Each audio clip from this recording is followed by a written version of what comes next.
자, 그러면 이제 인공지능, 사물 인터넷, 로봇, 뭐 블록체인, 5G 이런 쪽에서 이제 엄청난 기술의 혁신이 일어나고 그렇죠. 있다라고 이제 이야기를 하시고 계시는데 현재 이런 기술들이 어떻게 우리 산업 구조에 영향을 미치나요? 먼저 유통업 쪽에 좀. 어마어마한 변화를 맞고 있죠. 그래서 책에도 이제 저희가 좀 비관적이에요. 약간 아까도 말씀드린 것처럼 유통 쪽에서 굉장히 많은 변화가 앞으로 나타날 가능성이 있는 게 일단 아마존이 보여준 아마존고가 보여준 것처럼 무인 점포들 거기다가 또 이 무인 기계 로봇들이 배송 과정이나 또는 택배 분류 과정을 담당하는 것들에 대해서 지금 어마어마한 연구가 이루어지고 있는 상황이라서 이 부분에 있어서 앞으로 많은 변화들이 있고 더 효율화될 거라고 보여지는데요.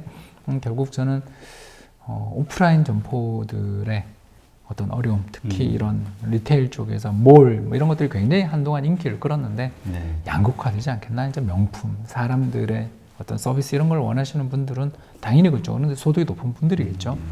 그 반면에 저가로 아주 그냥 나는 그냥 편히 가격만 보겠다라는 분들한테는 또 다른 대응을 해야 되는 그런 측면에서 놓고 보면 유통업이야말로 참 앞으로 변화를 보고 있고 특히 지금 주가 한번 보시면 유통업체들 주가 한번 보면 뭐 예를 들어서 엘모 쇼핑처럼 지난 10여 년 전에 상장됐을 때 40만 원 정도 했던 게 지금 얼마 하는지 한번 보시면 물론 그 중간에 사드 보복 등으로 인해서 중국 시장에서 철수하는 그런 고통들 이런 것들이 있고 또 외국인 관광객들 이슈도 있지만 경쟁이 얼마나 이쪽이 치열한가에 대해서 느껴지거든요.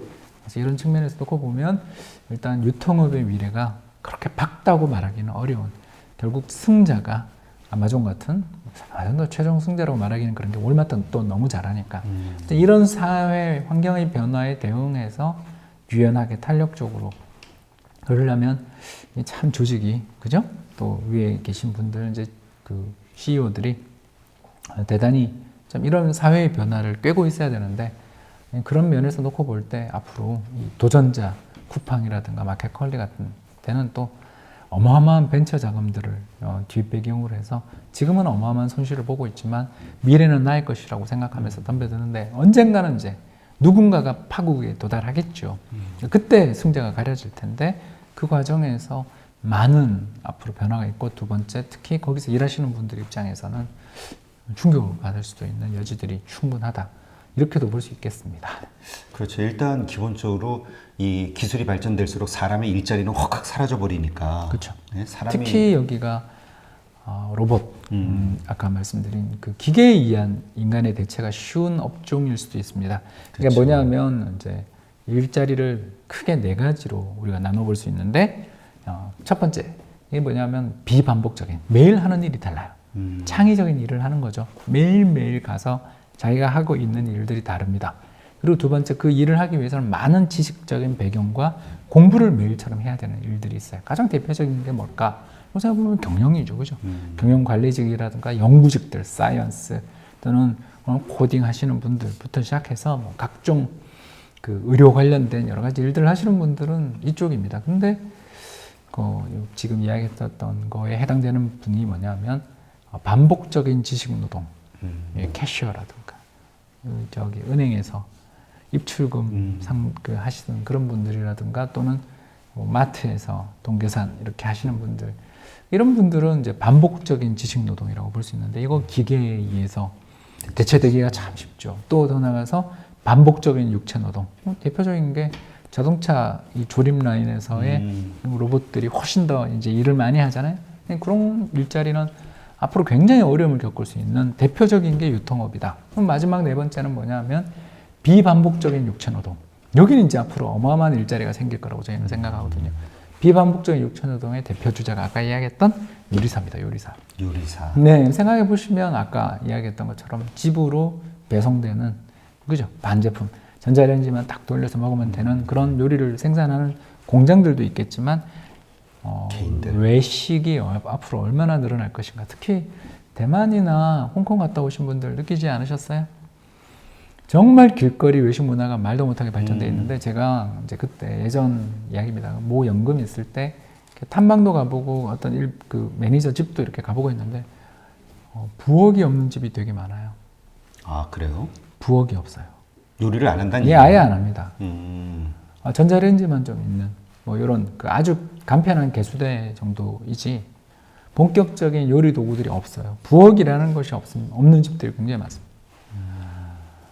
이 우리가 왜 대만, 홍콩 가서 먹거리의 천국이다 그러면서 좋아하시냐? 그 이유가 있는 거예요.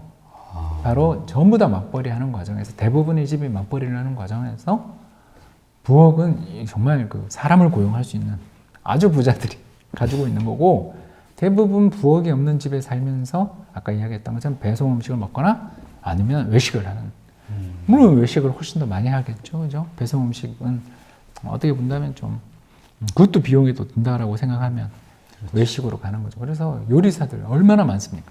이런 일들이 벌어질 거다라고 좀 예상해 볼 수 있어서 유통은 아까도 말씀드린 것처럼 역시 그 먹거리 뭐 이런 것들과 조합되어 있는 그런 쪽에 외식과 조합되는 그런 식의 유통 매장들이 뭐 당장 저기 스타필드 이런 데 가보시면 스타필드? 분명 이 전시하면서 뭔가 옷을 팔고 있는 가게들이 나왔다 싶었는데 전부 식당이잖아요. 네. 매 층마다 식당이 있잖아요.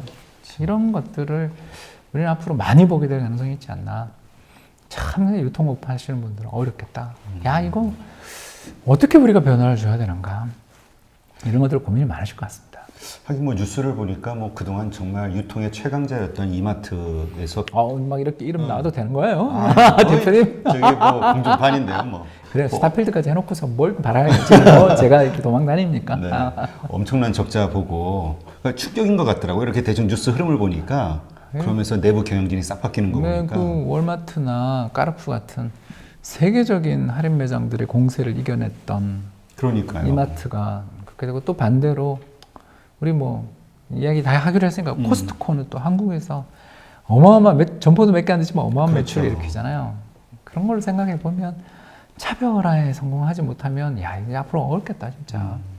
특히 그 무료 배송 그죠? 또 네. 당일 배송을 앞세운 인터넷 그 쇼핑몰들의 도전에 오프라인들이 무거운 이렇게 행동이 느린 공룡처럼 느껴질 때가 올 줄은 참 저도 몰랐던 것 같습니다.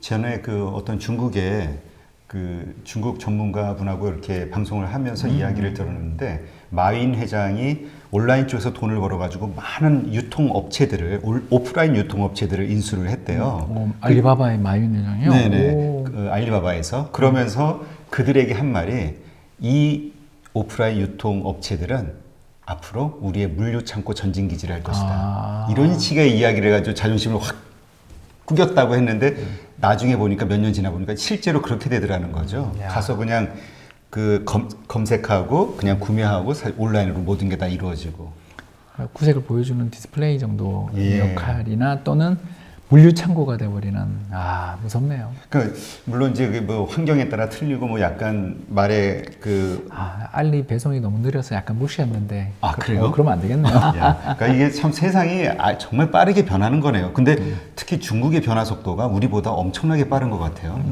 아무래도 규제가 네. 정말 그 디디 추싱 뭐 이런 회사들 보면 별거 다 하잖아요. 네.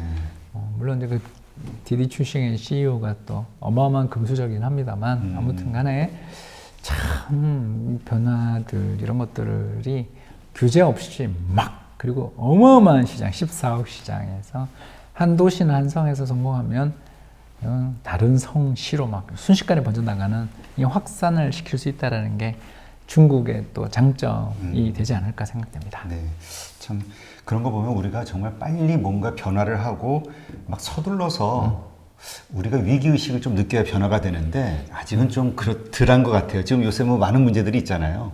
그 물류와 관련해서도 그렇고. 그것도 그렇고요. 이 우리나라 그 예산은 저는 이제 이코노미스트니까 예산 이런 거 보면 경제의 성장, 특히 아까 이야기했던 경쟁력 문제를 지금 대표님이 딱 지적하신 거 아니에요? 네.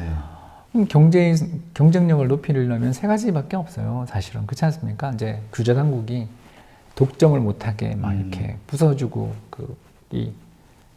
하나하나 내에서 왕국을 건설하는 기업들을 못하게 자유 경쟁이 되게끔 하는 공정거래위원회가 그런 역할을 하고 이제 두 번째가 뭐냐면 교육이거든요. 기업과 학교가 가장 중요한 지금 현재 맞닥뜨려 있는 최신의 기술들, 최신의 현안들을 산업 협력을 하면서 R&D를 어마어마하게 하고 교육 쪽에서 계속 좋은 학생들을 길러내고 마지막 세 번째 같은 경우에는 인프라를 확대해서 물류 이런 거 지체 또는 도로에서의 체증 이런 문제들을 해결할 수 있는 지하철이라든가 도로라든가 아니면 항만시설 이런 걸 잔뜩 만들어주고 이 세 가지가 아마 생산성이 저는 핵심이라고 생각하거든요. 근데 일단 뭐 공정거래위원회는 차치하고 일단 뭐 뉴스가 없잖아요. 그리고 두 번째 교육면에서 보면요. 대학의 신입생 어떻게 뽑을 거냐만 고민하지 우리나라 전공 정말 심각한 문제를 갖고 있거든요. 생각해 보십시오. 우리나라가 4차 산업혁명의 지식경제 혁명을 하면서 우리나라에 앞으로 생기는 일자리나 이런 것들은 전부 IT 뭐 이렇게 관련돼 있는 아무튼 전부 그 공학, 그 스템이라고 부르는 사이언스, 테크놀로지, 엔지니어링, 매스매틱스 그러니까 공학, 수학 그리고 컴퓨터 관련된 학문들 뭐 이런 것들이 앞으로 어마어마하게 필요한데 뭐 공대 이 출신 분들에 대한 수요에 대비해서 공급되는 건 연 7만 명 이상씩 부족하거든요. 반면에 제가 뭐 우리 문과 나왔습니다만 문과 출신, 사회과학 출신, 교육 관련 출신들은 반대로 사회에서 필요로 하는 인력 대비 7만 명 이상의 공급 과잉을 매년. 그러니까 이게 학교에서 뭘 가르치고 어떻게 과를 통폐합할 거냐. 앞으로 또 인구도 엄청나게 줄어서 지금이야 입학생이 그래도 그 수능 치는 사람이 60만 명씩 되지만 저희 아들 세대 되면 40만, 30만이거든요. 네. 그때 되면 그 대학교 입학 정원보다 학생이 더 적어요. 그러니까 그런 거에 대비한 대학들의 구조조정과 학과 조정들이나 또 대학들의 경쟁을 촉진시키는 뭐 이런 인센티브들을 주는 것들에 대해서 고민을 해야 되는데 그런 건 뭐 보이지 않고 맨날 정시가 몇 퍼센트니 뭐 수시를 몇 퍼센트 하니 이러고 있고 거기다 또 정부의 R&D 관련 예산도 딴 예산들 증액에 비해 훨씬 적거나 감소했어요. SOC는 뭐 5년 연속 감소했고 갑자기 한숨이 확 나는 거죠. 네. 뭐 하는 짓이냐라는 생각을 갖게 되는 것 같습니다. 뭐 더 나가서 최근에 택시 관련 이슈 말도 하기 싫은데요. 타다. 뭐 타다에 대한 검찰 고발도 고발인데 아무튼 그 진행되는 과정이 아무리 그 개인 택시들의 그 이전에 있었던 어떤 개인 택시를 관련돼 있는 여러 이슈들 때문에 문제가 있고 분명히 이 문제를 해결하기 위해서는 희생을 치르시는 분들에 대해서 어떤 보상과 새로운 산업에 대한 어떤 배려 뭐 이런 것들이 이루어져서 뭔가 소비자들에게 유리한 방향으로 가야 되지 않냐 이런 생각들을 할 수 있는데 소비자는 아무도 신경 안 쓰고요. 우리가 왜 그렇게 타다라든가 예를 들어서 우버가 한국에서 철수하는 거에 대해서 그렇게 섭섭해하냐면 택시 타서 기분이 좋은 적이 사실은 참 그 담배 꼬린내부터 맨날 타자마자 정치 이야기하는 것부터 나 추워 죽겠는데 계속 창 열고 다니는 거 하며 뭐 오만 일들을 우리 겪지 않았습니까? 네. 그러니까 서비스가 이렇게 형편없는 거에 대해서 그렇다면 차라리 뭐 모험 택시처럼 비싼 거 하면 서비스라도 좋던가 그런 것도 없고 이런 서비스에 대한 불만들 속에서 나온 대체적인 다른 대안들은 또 법 위반이다 이래버리면 이게 앞으로 혁신 산업이든 뭐 소비자들의 이런 불만에서 기인한 뭔가 촉진, 새로운 산업의 촉진, 새로운 형식의 산업의 촉진 이런 것들은 기대하기 어려운 거 아니에요? 저는 참 이게 뭐 어떻게 하자는 건지 그래서 우리나라가 이런 상황인데도 이렇게 강한 경쟁력을 가지고 있고 특히 뭐 주요 산업에서 시장 점유율 1위 품목이 뭐 역대 최고라며요. 이런 거 그래요? 보면 야 진짜 이게 마지막 불꽃 아닐까 싶어서 겁나는 상황이다. 이렇게도 말씀드릴 수 있는 거죠. 네.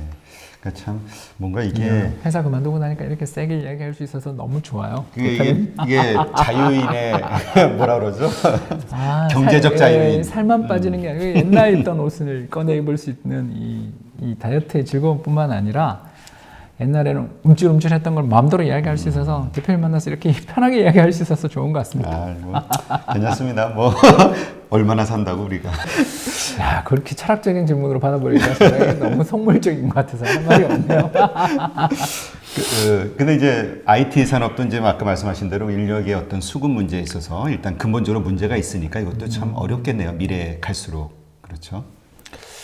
아우, 미래는 알 수가 없는 게 일단 지금 현재 그 우리나라를 비롯한 세계 각국의 정보통신 기업들이 어떻게 보면 정말 너무 잘하고 있거든요.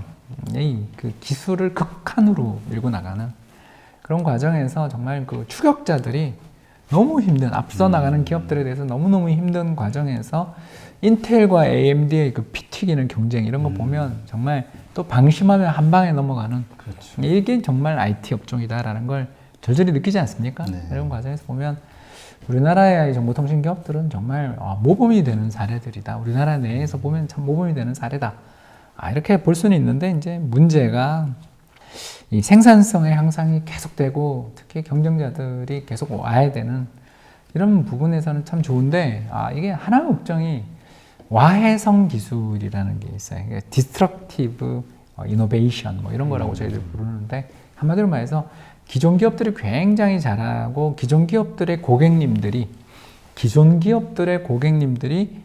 굉장히 만족해하고 있는 상황에서 갑자기 새로운 신기술이 딱 나타나면 기존 고객들하고 사이가 너무 좋기 때문에 새로운 신기술이 나왔어도 그거에 대해서 별로 관심을 안 가지는 게 이 와해성 기술의 핵심이거든요. 이 네. 코닥이 부딪혔던 게 이런 거죠. 필름에서 너무 잘 되고 있어서 자기들이 디지털 카메라 개발해 놓고도 이건 뭐라고 이걸 내가 해야 되나? 이런 생각들을 우리가 하는 거죠. 그러니까 이런 기술들이 나왔을 때 신속하게 거기에 대해서 대응하고 바로 기술 혁신을 일으켜낼 수 있느냐가 정보통신 산업에서 아주 핵심이 되는 거죠. 예전 소니 브라비아 텔레비전 그러면 소니였잖아요. 그렇죠. 근데 지금 어디 전 세계 어느 호텔을 가더라도 삼성전자 아니면 LG밖에 없잖아요. 그러니까 그만큼 이런 디스플레이 왕국을 만들어 난 건 참 우리가 대단한데 그거 거꾸로 이야기하면 소니가 그때 이 기술의 전환, 아날로그에서 디지털로의 기술의 전환 시기에 좀 잘못했던 거잖아요. 그렇죠. 이런 전환점, 기존 고객들이 만족하고 있다는 것만 머무르면 안 되고 새로운 시장이 열리게 될 때 또 자신이 만들어 놓은 시장을 스스로 파괴하게 되는 아까 코닥 이런 시장이 출현하게 될 때 그때 유연하게 대응할 수 있는가에 대해서는 좀 걱정이 되죠, 사실은.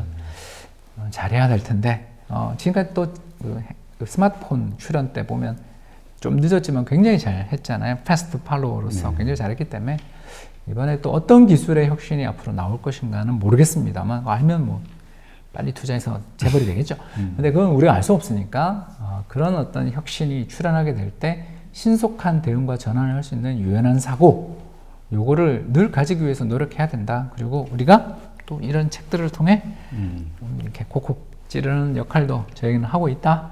그래서 잘 되지 않겠나? 여기는 좀 긍정적인 생각을 해봅니다. 예. 그러니까 이제 정말 저는 이 방송을 하고 또 그러면서 이렇게 홍 박사님 같은 분들과 이렇게 대화를 나누면서 정말 다양한 각도에서 깨어지는 것들이 많이 있거든요. 그러니까 이렇게 떼어주세요 또. 예.